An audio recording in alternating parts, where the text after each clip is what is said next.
Hello and welcome to another edition of The Garden Show with myself, Paul Kerwin.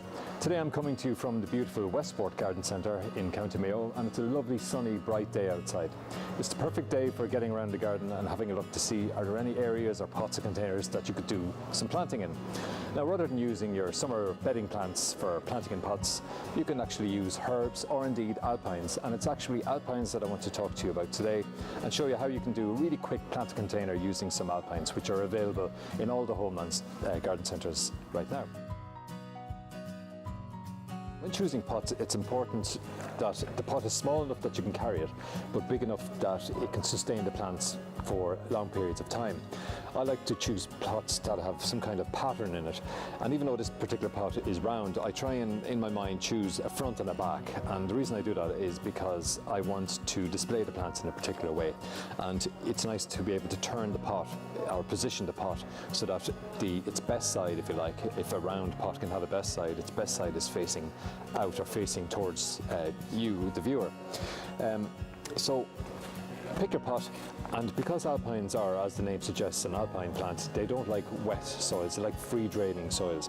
So in the bottom of this pot I put some of this mulch, which we sell in all the branches in Homeland. You can get them in small bags or ton bags, and I've put this in the bottom to give a bit of ballast and to give a bit of drainage. The compost I'm using is the John Innes number 3 compost, which is ideal. It's soil based and it also has sand and grit in it also. So as I said before, you fill up the compost, put in your stone, fill up the compost, and I'm just going to fill up this pot really quick, just below the rim.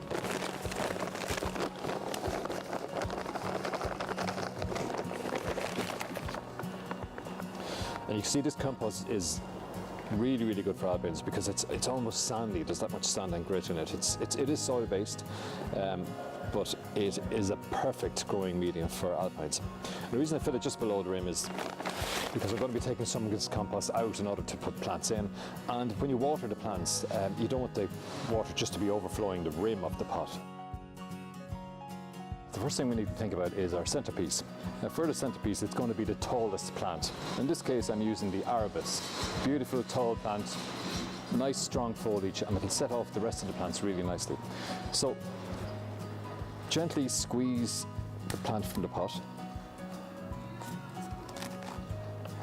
And you can see that this has a really good root system. Pick the label out. And just be really gentle because the plant at this point can be very fragile and it's quite easy to snap it off.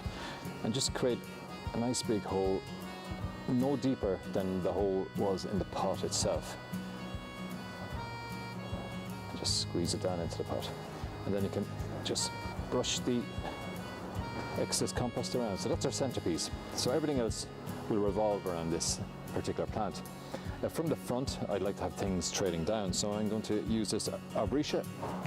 It's Blue Cascade, a really nice plant, and this will fall down or cascade down towards the front of the pot.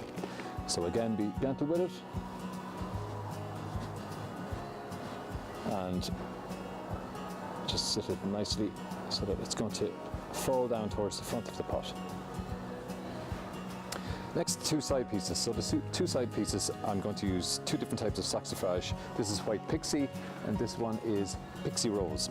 So we're going to do 1 each, left and right, of the main centerpiece. So again, squeeze the plant out and create your hole in the compost.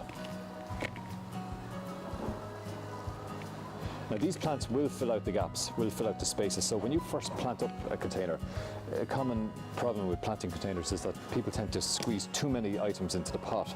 And then of course the plants start competing with each other, and if they're too close together, 1 or 2 will fail. So give them plenty of space and eventually they will fill out to fill the whole space in the pot. And then finally, we put another cascading type of plant at the back of the pot. And in this case, I'm using the helianthemum, which is actually an evergreen alpine, and has gorgeous pink flowers. And I'm going to pop this in the back.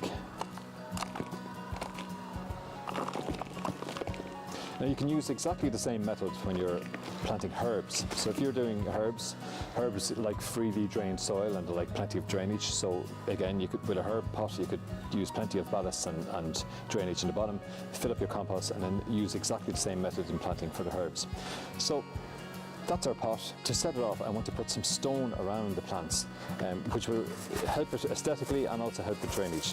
So I'm just popping some stone just around each plant, making sure that there's a bit of a rim.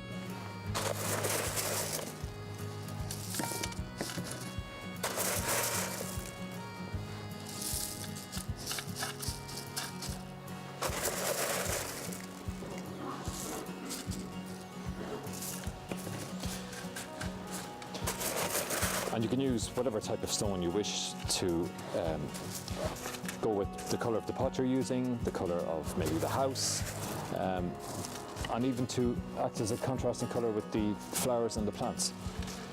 So there you have it, an alpine pot, 5 plants, 1 centrepiece and 4 plants on the outside.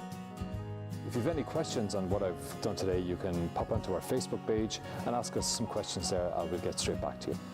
Thanks a lot for watching, and I hope to see you again next time.